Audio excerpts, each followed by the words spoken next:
Hello. आज हम पढ़ेंगे class 12 chapter 6 molecular basis of inheritance का topic DNA replication. DNA replication किसी भी सेल के लिए बहुत ज़रूरी स्टेप होता है जिसमें सेल अपने डीएनए को डबल करती है। डीएनए जिसका मॉडल 1953 में जेम्स वॉटसन और फ्रांसिस क्रिक ने दिया था, बीडीएनए, उसमें दो स्ट्रैंड्स होते हैं और दोनों ही स्ट्रैंड एक दूसरे के एंटी पैरेलल होते हैं। डीएनए का जब रेप्लिकेशन होता है तो ये दोनों स्ट्रैंड अलग होकर गाइड करते हैं एंजाइम को एक नया स्ट्रैंड बनाने के लिए।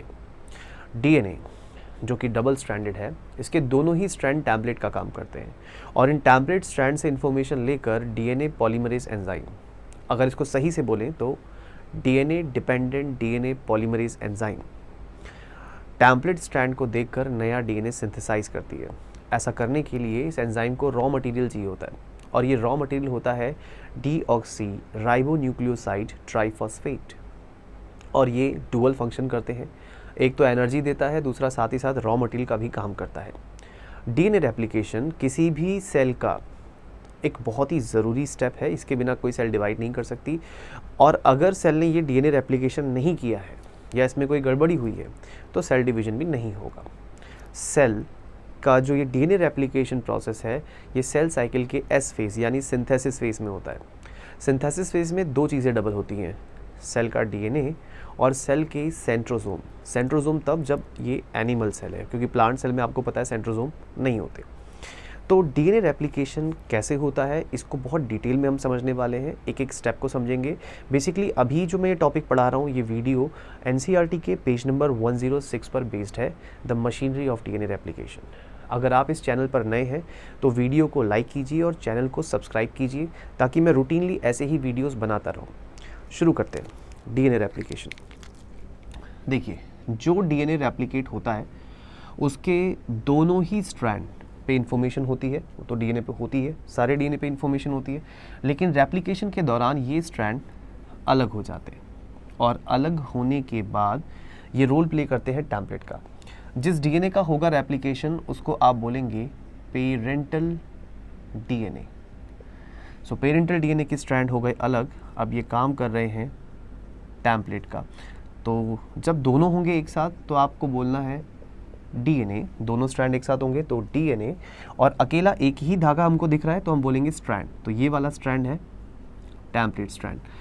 टैम्पलेट स्ट्रैंड यानी पिछला पेरेंटल डीएनए का एक सिंगल स्ट्रैंड, और इस टैम्पलेट स्ट्रैंड को देखकर एक नया स्ट्रैंड तैयार कर दिया जाता है, जो आपको रेड कलर से दिख रहा होगा, ये नया स्ट्रैंड, इसको बोलेंगे न्यूली सिंथेसाइज्ड स्ट्रैंड। तो ये न्यूली सिंथेसाइज्ड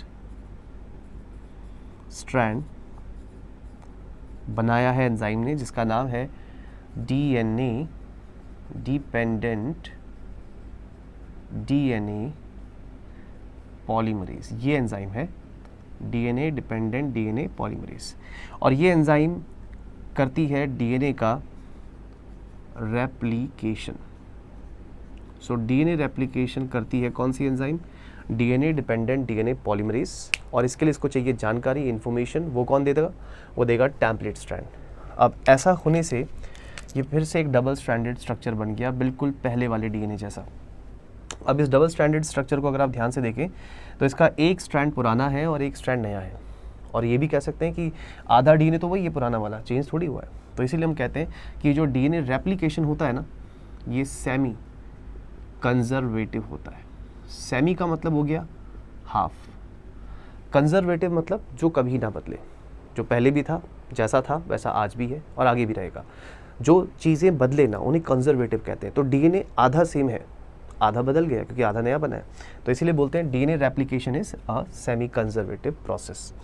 अब ये जो डीएनए बना है नया, इसको बोलेंगे डॉटर डीएनए। और डॉटर डीएनए इसलिए बोलेंगे क्योंकि ये डॉटर सेल का DNA.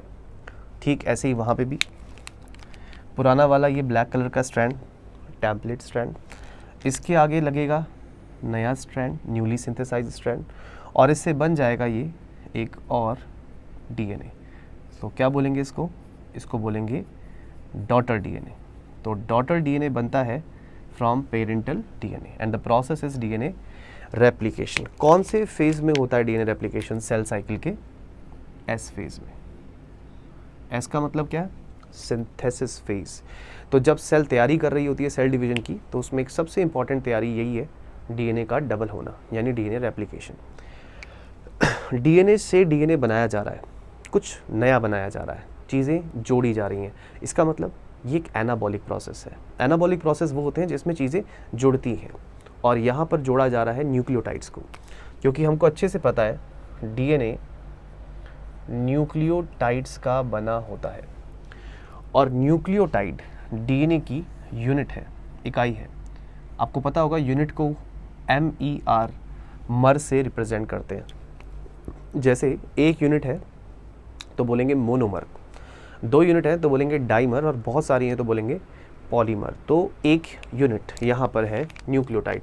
So nucleotide is the monomer. DNA का मोनोमर कौन है? न्यूक्लियोटाइड। अगर बहुत सारे बना दे हम ऐसे तो हो जाएगा पॉली न्यूक्लियोटाइड। इसका मतलब डीएनए बनाना है तो आपको क्या बनाना है? पॉलीन्यूक्लियोटाइड। तो पॉलीन्यूक्लियोटाइड बनाने के लिए रॉ मटेरियल क्या लगेगा? न्यूक्लियोटाइड, क्योंकि न्यूक्लियोटाइड क्या है? मोनोमर, और पॉलीन्यूक्लियोटाइड क्या है? पॉलीमर। सो डीएनए बनाते वक्त हम छोटी छोटी यूनिट्स यानी कि न्यूक्लियोटाइड्स को जोड़ेंगे ताकि बड़ी चेन बने, पॉलीन्यूक्लियोटाइड चेन। तो देखते हैं ये सब कैसे होता है। डीएनए रेप्लिकेशन पूरे के पूरे डीएनए में से कुछ खास रीजन से स्टार्ट होता है। वो खास इलाके कहलाते हैं ओराई, ओरिजिन ऑफ रेप्लिकेशन। ओराई बोलते हैं इसको, ORI, ओराई। ओराई का मतलब ओरिजिन ऑफ रेप्लिकेशन। अब डीएनए का देखो डिफरेंस भी रहता है। वैसे आपने कई तरह के डीएनए पढ़े होंगे, आपको बताएंगे भी कि DNA A DNA, B DNA, C DNA, D DNA और Z डीएनए। ये डीएनए के टाइप्स नहीं है, ये डीएनए के प्रपोज्ड मॉडल्स हैं। डीएनए होता 2 ही टाइप का है, लीनियर और सर्कुलर, यानी डीएनए के 2 टाइप होते हैं। एक डीएनए ऐसा होगा लीनियर डीएनए, जो कि यूकैरियोटिक सेल्स में होता है। यूकैरियोट कौन? जिनके पास न्यूक्लियस है, यानी कि आपकी और मेरी सेल्स, यूकैरियोटिक सेल्स। तो यूकैरियोटिक सेल्स का जो डीएनए होता है वो लीनियर होता है, ठीक। और प्रोकैरियोट्स का जो डीएनए होता है वो इस तरीके से सर्कुलर होता है। तो सर्कुलर डीएनए आपने शायद पढ़ा हुआ भी है, प्लाज्मिड कहते हैं इसको, बैक्टीरियल सेल में होता है, और नहीं पढ़ा तो बायोटेक्नोलॉजी में पढ़ोगे ही, PBR 322।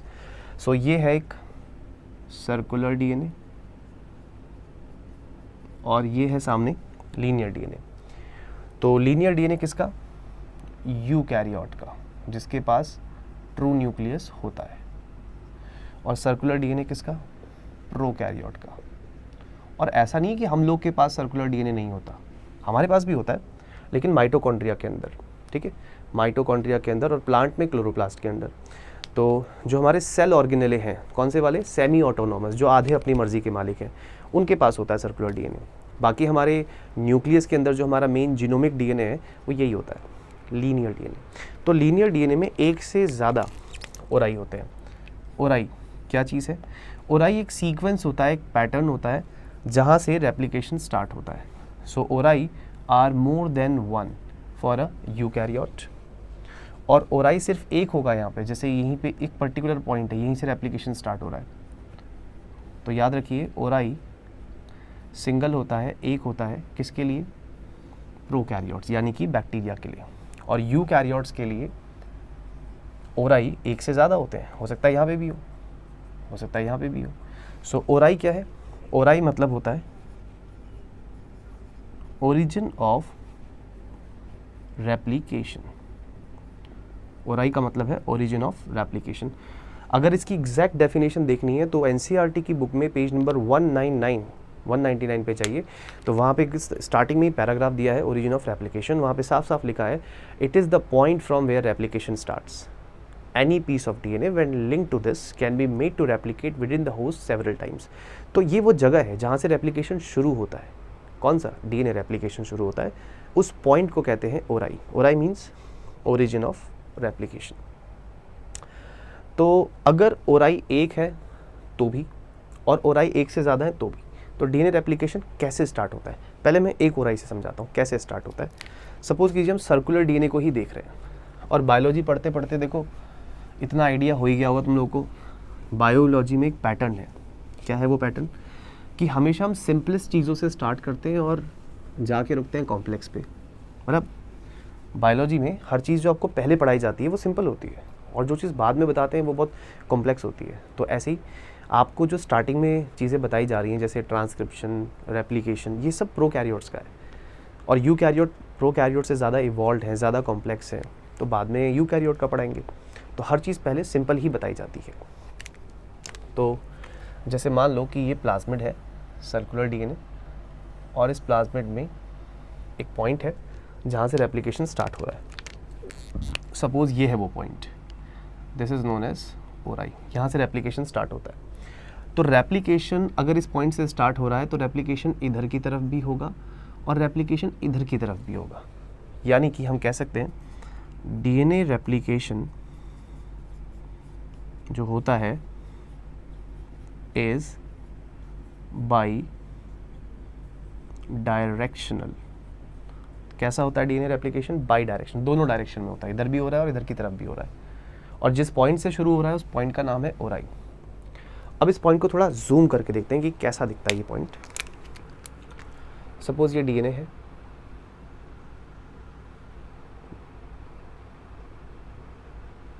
ये डीएनए मॉलिक्यूल, और यहाँ पे है ओराई इस पॉइंट पे। तो जिस पॉइंट पे ओराई है उसको थोड़ा कलर अलग कर देते हैं ताकि हाईलाइटेड हो जाए, आपको अलग से नज़र आए। ओराई क्या, एक सीक्वेंस है, सीक्वेंस जो कि इशारा है एंजाइम के लिए कि वो एंजाइम आए और यहाँ पे रेप्लिकेशन स्टार्ट करे। तो ये ज़रा सा जो रेड कलर का पॉइंट आपको दिख रहा है इसको बोलते हैं ओराई। तो ओराई पे आके डीएनए खोलने की हिम्मत किसके अंदर है? कौन सी एंजाइम आती है यहाँ पे डीएनए को खोलने के लिए? ओराई पर। अच्छा, नहीं आ रहा है, यहाँ से देखते हैं। तो वो एंजाइम है हेलिकेज। जैसे प्रोटीन को तोड़ती है प्रोटीएज, है ना, लिपिड को तोड़ती है लाइपेज, ऐसी डीएनए हेलिक्स को तोड़ना है तो क्या चाहिए उसके लिए? हेलिकेज। तो हेलिकेज जब घुस जाएगी यहाँ पे तो एक बबल जैसा बन जाएगा ये इस तरीके से, और ये जो छोटा सा बबल आपको दिख रहा है this is known as ori of replication.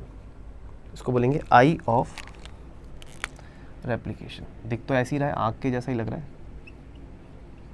तो इसीलिए बोलेंगे इसको आई ऑफ रेप्लिकेशन। अब ये आई ऑफ रेप्लिकेशन जो है यहाँ पर एंजाइम एंटर कर चुकी है।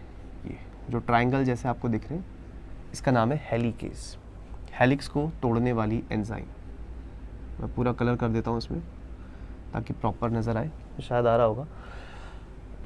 तो ये रेड कलर की जो एंजाइम है ये है हेलिकेज। और हेलिकेज करती क्या है? हेलिकेज तोड़ती है, ब्रेक्स दी हाइड्रोजन बॉन्ड्स। ठीक है, हाइड्रोजन बॉन्ड्स को तोड़ती है, यानी दोनों स्ट्रैंड्स को अलग करती है।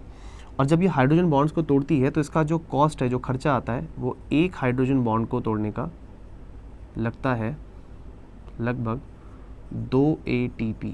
ATP पता है ना आपको? भूल गए? ATP क्या है? Energy currency of the cell. तो 2 ATP लगेंगे एक हाइड्रोजन बॉन्ड तोड़ने में। ये वही है डीएनए हेलिक्स, और डीएनए हेलिक्स ओपन हो चुका है ना। सपोज ये मैं साफ साफ लिख देता हूँ, डीएनए हेलिक्स है ये। डीएनए हेलिक्स में एक जगह जहाँ से रेप्लिकेशन शुरू होता है उस जगह का नाम क्या है? ओराई। ओराई स्टैंड्स फॉर व्हाट? अभी बताया था, ओरिजिन ऑफ रेप्लिकेशन। अगर आप प्रोकैरियोट्स का डीएनए देख रहे हैं, और पहले आपको प्रोकैरियोट ही पढ़ना चाहिए क्योंकि प्रोकैरियोट सिंपल है, तो प्रोकैरियोट के डीएनए में एक ही ओरिजिन ऑफ रेप्लिकेशन होगा, सिंगल। ठीक, और वहाँ पर सबसे पहले कौन सा एंजाइम पहुँचेगा? हेलिकेज। हेलिकेज ने आते ही कौन से बॉन्ड तोड़ दिए? Hydrogen bonds. और हाइड्रोजन बॉन्ड टूटने से जो स्ट्रैंड थे जुड़े हुए वो अलग हो गए। अब ये जो आपको बबल जैसा दिख रहा है this is known as ori of replication. अब एनसीईआरटी ने क्या किया है, इतने से पोर्शन को इसको जूम करके पेज नंबर 107 पे दिखा रखा है। तो आपको हाफ ही उसमें नजर आ रहा है, उसको बोलते हैं रेप्लिकेशन फॉर्क। और डीएनए इस तरीके से देखो ओपन हो रखा है, ये दोनों स्ट्रैंड उसके सिंगल हो गए, और एक स्ट्रैंड की पोलैरिटी है अगर 5 प्राइम टू 3 प्राइम, तो दूसरा 3 प्राइम टू 5 प्राइम। क्या बोलते हैं इसको? क्या बोलते हैं? एंटी पैरेलल पोलैरिटी बोलते हैं। साथ में तो है पर डायरेक्शन अपोजिट है। अब इसके आगे नया स्ट्रैंड बनेगा भाई, तो जो नया स्ट्रैंड बनेगा वो बनेगा 5 prime to 3 prime, 5 prime to 3 prime. ठीक है, और इधर भी बनेगा, लेकिन इधर क्या है? इधर काम 3 to 5 होना चाहिए, लेकिन जो एंजाइम डीएनए बनाती है, डीएनए पॉलीमरेज, आपको पता है वो सिर्फ काम कैसे करती है, वो सिर्फ 5 to 3 काम करती है। तो यहाँ पे काम उसको टुकड़ों में करना पड़ेगा, टुकड़ों में काम हो रहा है। तो ये काम कैसा हो रहा है, डिसकंटिन्यूस हो रहा है, और यहाँ पे काम लगातार हो रहा है, इसको क्या है, कंटिन्यूस सिंथेसिस। तो दोनों अलग अलग हो रहे हैं, कंटिन्यूस और डिसकंटिन्यूस। तो क्यों होता है ऐसा, इसको भी समझेंगे। मैं थोड़ा इसको और डिटेल में बना देता हूँ। देखिए,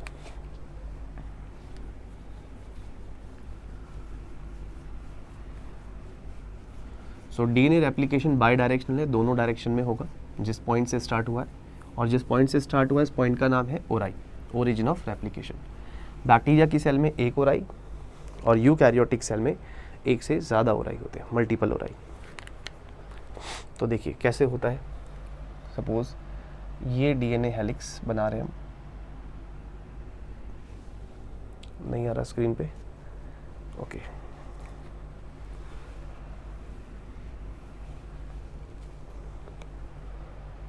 सपोज ये डीएनए का हेलिक्स, एक स्ट्रैंड, ये दूसरा स्ट्रैंड, दो स्ट्रैंड, और स्ट्रैंड्स को अलग किया है किसने, हेलिकेज एंजाइम ने।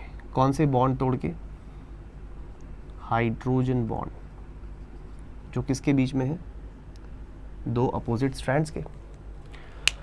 अब जब ये डीएनए यहाँ से ऐसे खुल रहा है तो ये कुछ कुछ ऐसा ही है जैसे हम एक रस्सी, रोप को खोल रहे हैं, और जब रस्सी को बीच में से खोलते हैं ना ऐसे, तो यहाँ पर इस जगह पे और ज़्यादा टेंशन हो जाती है, यानी ये घुमा हुआ हिस्सा और घूम सकता है। तो और ज़्यादा घूमने को बोलेंगे सुपर कॉइलिंग। कॉइलिंग तो हो ही रखी है, डीएनए आपको पता है राइट हैंडेड फैशन में कॉइल्ड होता है, घुमा हुआ रहता है, लेकिन अभी और ज़्यादा घूम जाएगा क्योंकि यहाँ से ये हेलिक्स को हम ओपन कर रहे हैं। तो सुपर कॉइलिंग यहाँ पे भी हो सकती है। तो इस सुपर कॉइलिंग से बचाने के लिए, मतलब अगर ये डीएनए हम और ओपन करेंगे तो नहीं होगा ओपन, क्योंकि ये और ज़्यादा कस चुका होगा। जैसे रस्सी को बीच में से खोलते हैं वैसे ही कर रहे हैं। तो उस टेंशन को रिलीज़ करने के लिए एक एंजाइम आता है जिसका नाम है टोपोआइसोमरेज। टोपोआइसोमरेज ये वो एंजाइम है जो इस टेंशन को रिलीज़ करेगा, सुपर कॉइलिंग से होने वाली टेंशन को, और सुपर कॉइलिंग को प्रिवेंट करेगा ताकि हेलिक्स को इजीली ओपन किया जा सके। और यहाँ पे कुछ एडिशनल प्रोटीन्स लग जाते हैं जो कि 4 एक साथ होते हैं, 4 के ग्रुप में होते हैं, 4 यूनिट एक साथ होती हैं। जैसे 8 को एक साथ आप ऑक्टामर कहते हैं तो 4 को टेट्रामर कहते हैं। टेट्रामर तो हीमोग्लोबिन के लिए भी यूज़ किया होगा आपने, 2 अल्फा चेन 2 बीटा चेन होती है हीमोग्लोबिन में। तो ये जो प्रोटीन यहाँ पर एक्स्ट्रा लग गए हैं आकर के, ये ग्रीन वाले, इनको बोलते हैं SSBP। SSBP नहीं आ रहा स्क्रीन में, SSBP अब आ रहा है। SSBP का मतलब होता है सिंगल स्ट्रैंड बाइंडिंग प्रोटीन्स। तो सिंगल स्ट्रैंड बाइंडिंग प्रोटीन्स, और मतलब जो स्ट्रैंड अभी अलग हुए ना इतनी मेहनत से, किसने करी मेहनत, हेलिकेज ने, हाइड्रोजन बॉन्ड तोड़े, अलग करा स्ट्रैंड को, वो मेहनत वेस्ट ना हो जाए, डीएनए के दोनों स्ट्रैंड आपस में दोबारा से मिल ना जाए, तो उनको मिलने से कौन रोकेगा, SSBP, single strand binding proteins. इसको HD प्रोटीन भी कहते हैं। अब HD क्यों कहते हैं, HD का मतलब यहाँ पे हाई डेफिनेशन नहीं है, यहाँ पे HD का मतलब है हेलिक्स डीस्टेबलाइजिंग, हेलिक्स को डीस्टेबलाइज कर रहे हैं। स्टेबलाइज करने का मतलब क्या होता है, सेटल करना, मतलब ये अगर खुला हुआ है तो उसको बंद कर देना, हो गया स्टेबलाइज। अब ये ऐसा ही रहे, खुला हुआ ही रहे, एकदम बंद ना हो जाए, स्टेबल ना हो जाए, तो उसके लिए हेलिक्स डीस्टेबलाइजिंग प्रोटीन। तो सिंगल स्ट्रैंड बाइंडिंग प्रोटीन को और क्या कहते हैं, हेलिक्स डीस्टेबलाइजिंग प्रोटीन्स। ये डीएनए जो कि अभी डबल स्ट्रैंड से सिंगल स्ट्रैंड हुआ है उसको सिंगल स्ट्रैंडेड ही बनाए रखते हैं। ठीक, तो 2 एंजाइम मैंने अभी आपको एक्स्ट्रा बता दी जो NCERT में नहीं है। एक तो हेलिकेज, ठीक, जो हेलिक्स को ओपन कर रही है, दूसरा टोपोआइसोमरेज जो टेंशन को रिलीज कर रही है। कौन सी टेंशन, जो डीएनए की सुपर कॉइलिंग से जनरेट होती है। अब आगे, तो जब ये डीएनए को हम हाफ स्टडी करेंगे, यानी कि सिर्फ इतना पार्ट, तो इस इतने से हाफ पार्ट को हम लोग बोलेंगे रेप्लिकेशन फॉर्क। और यही डायग्राम तो है NCERT के पेज नंबर 107 पे, ठीक डायग्राम में। तो रेप्लिकेशन फॉर्क का डायग्राम जो है ध्यान से देखना है आपको। कुछ इस तरीके से ये ओपन हो रखा है, ठीक। तो अभी तक जो स्ट्रैंड साथ साथ थे वो दोनों अलग हो गए और डीएनए डबल स्ट्रैंडेड से हो गया है सिंगल स्ट्रैंडेड। टेम्पलेट का क्या काम होता है? टेम्पलेट का काम होता है इंफॉर्मेशन देना, जानकारी देना। तो अब तो दोनों ही टेम्पलेट हो गए भाई, दोनों ही टेम्पलेट हो गए। मतलब ये नीचे वाला भी कौन सा स्ट्रैंड हो गया? Template strand. ऊपर वाला भी टेम्पलेट स्ट्रैंड। अब दो दो टेम्पलेट स्ट्रैंड है, दोनों इन्फॉर्मेशन देंगे। इन्फॉर्मेशन का कौन इस्तेमाल करेगा? एंजाइम करेगी भाई। कौन सी एंजाइम? डीएनए पॉलीमरेज, जो डीएनए देखकर डीएनए बनाती है। तो ये डीएनए पॉलीमरेज एंजाइम जो डीएनए देखकर डीएनए बनाती है, उसके लिए इन्फॉर्मेशन का सोर्स है, लेकिन उसको रॉ मटेरियल भी तो चाहिए। रॉ मटेरियल क्या है? न्यूक्लियोटाइड्स, क्योंकि डीएनए पॉलीन्यूक्लियोटाइड है। चलो ठीक है, रॉ मटेरियल भी है, इन्फॉर्मेशन भी है। अब देखिए यहाँ पर आता है बहुत इंपॉर्टेंट नाम, वो है RNA primase. RNA primase, RNA primase, ये नाम बड़ा इंपॉर्टेंट है, क्योंकि प्राइमर सुना होगा आप लोगों ने, है ना। दीवारों पे पेंट से पहले प्राइमर लगाते हैं, लकड़ी पर पेंट करने से पहले प्राइमर लगाते हैं। प्राइमर का मतलब होता है फर्स्ट कोट, पहला कोट जो लगता है। तो वैसे ही यहाँ पे आप डीएनए बना रहे हो, तो डीएनए बनाने से पहले जो पहला कोट लगेगा, मतलब स्टार्टिंग में जो थोड़ा सा बनेगा, वो आरएनए प्राइमर होगा। और उस आरएनए प्राइमर को कौन बनाएगा? RNA primase. ठीक है, बट क्यों बना रहे हैं इसको? मतलब क्यों लगा रहे हैं आरएनए प्राइमर? अच्छा खासा डीएनए बन तो रहा था, आरएनए ले आए बीच में। देखो ऐसा है, डीएनए बनाने वाली डीएनए पॉलीमरेज एंजाइम तब तक डीएनए नहीं बना सकती जब तक उसको 3 प्राइम पोजीशन पे OH ग्रुप नहीं मिलेगा। ठीक है, ये बात नोट करने वाली है। नोट इंपॉर्टेंट बात है क्या? That 3 prime OH group is required for addition of nucleotides by क्या? वही डीएनए डिपेंडेंट डीएनए पी से पॉलीमरेज। तो डीएनए डिपेंडेंट डीएनए पॉलीमरेज को नई न्यूक्लियोटाइड जोड़ने के लिए क्या चाहिए? क्या है मिनिमम रिक्वायरमेंट, एटलीस्ट रिक्वायरमेंट? वो है 3 प्राइम OH ग्रुप। अब यहाँ तो कोई OH ग्रुप हमको दिख ही नहीं रहा है। कैसे? जैसे डीएनए के 2 स्ट्रैंड हैं, सपोज कीजिए 2 स्ट्रैंड में एक की पोलैरिटी है 5 प्राइम से 3 प्राइम और दूसरे स्ट्रैंड की पोलैरिटी है 3 प्राइम से 5 प्राइम, है ना। दोनों स्ट्रैंड अलग अलग सिंगल स्ट्रैंड्स हो गए, आगे जाके टेम्पलेट बन गए।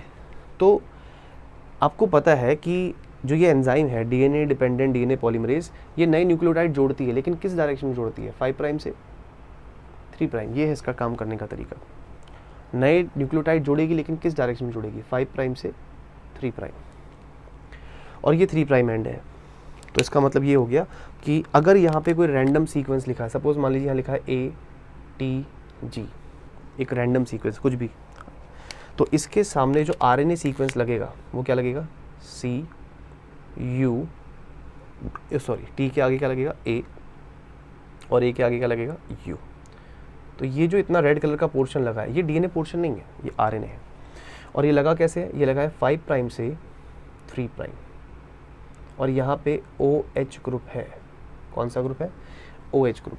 यही तो चाहिए था, यही तो चाहिए था RNA prime DNA polymerase enzyme को, 3 प्राइम OH ग्रुप। देखो मिल गया। और किसकी वजह से मिला? इस छोटे से रेड कलर के पीस की वजह से, जिसको हम लोग बोलेंगे आरएनए प्राइमर। तो आरएनए प्राइमर किसने लगाया? आरएनए प्राइमेज ने लगाया। कहाँ पे लगाया? बिल्कुल एंड पे लगाया, 3 प्राइम स्ट्रैंड के सामने। और अब जब ये OH ग्रुप अवेलेबल है, तो इसके आगे नए डीएनए का सिंथेसिस हो सकता है। और सिंथेसिस देखिए कैसे लगातार कंटिन्यूस होता जा रहा है। क्यों हो रहा है ये कंटिन्यूस? इसलिए हो रहा है क्योंकि डीएनए ओपन होने की डायरेक्शन यही है। ओपन कौन कर रहा है? अभी बताया तो था, हेलिकेज। हेलिकेज डीएनए को ओपन कर रहा है, इस तरफ आगे बढ़ता जा रहा है। और कमाल की बात देखिए, डीएनए सिंथेसिस भी इसी डायरेक्शन में हो रहा है। तो एक सिंगल आरएनए प्राइमर से काम चल जाएगा। लेकिन यहाँ पे नीचे प्रॉब्लम है। प्रॉब्लम क्या है कि एंजाइम जो डीएनए बनाती है वो बनाती है 5 प्राइम से 3 प्राइम डायरेक्शन में। और यहाँ जो सिंथेसिस है उसको वो सिंथेसिस करना है जी 3 प्राइम से 5 प्राइम डायरेक्शन में। अब आपको पता ही पॉसिबल ही नहीं है, 3 से 5 प्राइम तक एंजाइम नहीं करती काम। एंजाइम सिर्फ 5 प्राइम से 3 प्राइम काम करती है। तो यहाँ पर जो 5 प्राइम एंड होगा, यहाँ पे आरएनए प्राइमर लग जाएगा, छोटा सा आरएनए प्राइमर। कैसे?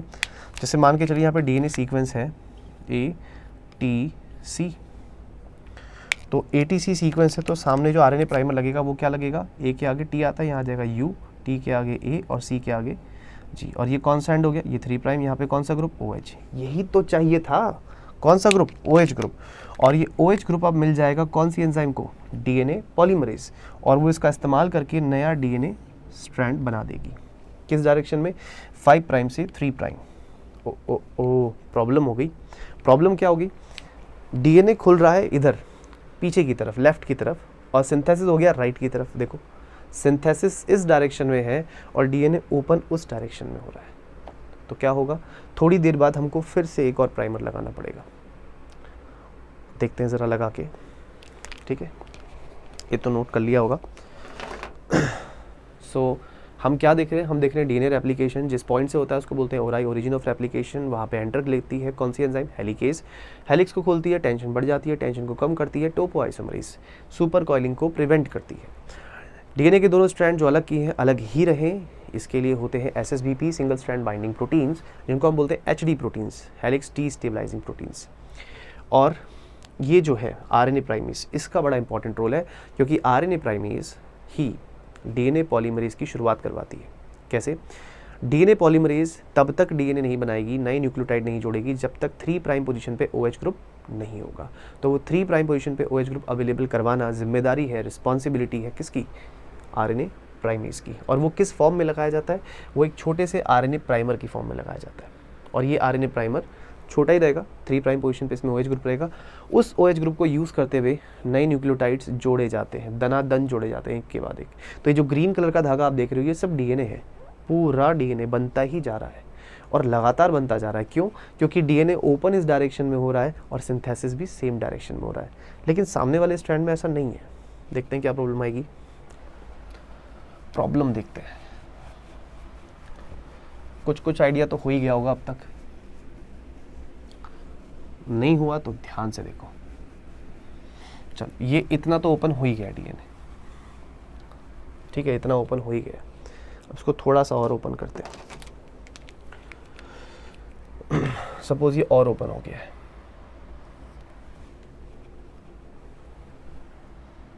इधर सिंथेसिस हो रहा है कंटिन्यूअस, और ये वाला स्ट्रैंड था हमारा 5 प्राइम से 3 प्राइम, तो ये वाला हो गया 3 प्राइम से 5 प्राइम।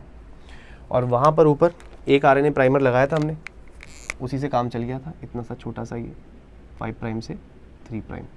और इससे आगे तक यहाँ से ऐसे OH ग्रुप था यहाँ पे, उस OH ग्रुप की मदद से ये आगे तक सिंथेसिस चलता जा रहा है, किसका, DNA का, कंटिन्यूस चल रहा है, कहीं नहीं रुकेगा, होता रहेगा।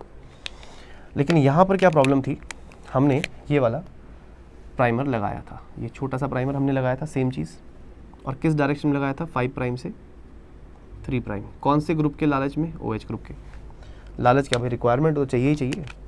और इसके आगे DNA बनना शुरू हो गया। तो ये जो ग्रीन कलर का DNA बना है, ये किसने बनाया है, ये बनाया DNA पॉलीमरेज ने। किसको देखकर बनाया है, टेम्पलेट DNA को देखकर। कैसे बनाया है, प्राइमर की मदद से। तो बिना प्राइमर के काम स्टार्ट नहीं होगा। कौन से प्राइमर की बात कर रहा हूँ मैं, RNA प्राइमर। तो ये लग गया एक RNA प्राइमर।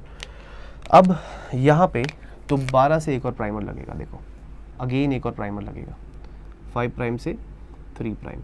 कौन सा ग्रुप अवेलेबल करवाएगा, OH। और फिर आगे सिंथेसिस होगा किसका, आगे सिंथेसिस होगा DNA का। तो ये जो ग्रीन कलर का बन रहा है ये है DNA। तो आप देखो ध्यान से, DNA जो हेलिक्स ओपन हो रहा है वो लेफ्ट की तरफ हो रहा है और DNA सिंथेसिस राइट की तरफ हो रहा है। यहाँ तो सब ठीक है, यहाँ कोई दिक्कत नहीं, यहाँ काम बढ़िया हो रहा है। तो बढ़िया काम हो रहा है तो हम बोलेंगे ये तो जी कॉन्टीन्यूअस हो रहा है। तो कॉन्टीन्यूअस सिंथेसिस हो रहा है ऊपर, ठीक है, कॉन्टीन्यूअस सिंथेसिस। यहाँ काम टुकड़ों में हो रहा है, टुकड़ों में काम हो रहा है, इसलिए इसको बोलेंगे हम लोग डिसकॉन्टिन्यूअस सिंथेसिस। और ये जो डिसकॉन्टिन्यूअस सिंथेसिस हो रहा है ना, इसके पीछे रीज़न यही है कि डीएनए पॉलीमरेज एंजाइम सिर्फ और सिर्फ 5 प्राइम से 3 प्राइम ही डीएनए सिंथेसिस करती है।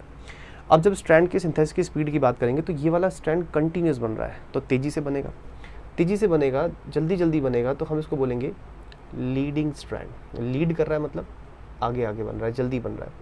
और ये वाला स्ट्रैंड स्लो बन रहा है, धीरे धीरे बनेगा, तो इसको हम क्या बोलेंगे? इसको हम बोलेंगे लैगिंग स्ट्रैंड। जो स्लो बन रहा है धीरे धीरे वो हो गया लैगिंग स्ट्रैंड, और जो जल्दी जल्दी बन रहा है वो हो गया लीडिंग स्ट्रैंड। ये स्लो क्यों है? क्योंकि एंजाइम को काम करना पड़ रहा है इधर और डीएनए खुल रहा है उधर, दोनों अपोजिट हो गए। अब आगे देखते हैं, ये जो आरएनए प्राइमर लगे हैं ना, ये टेम्परेरी है, इनको हटाया जाएगा अभी, तो ज़रा हटा के देखते हैं कैसा होता है, वो हम नेक्स्ट वीडियो में करेंगे, ठीक है? अभी इसको ही रखते हैं।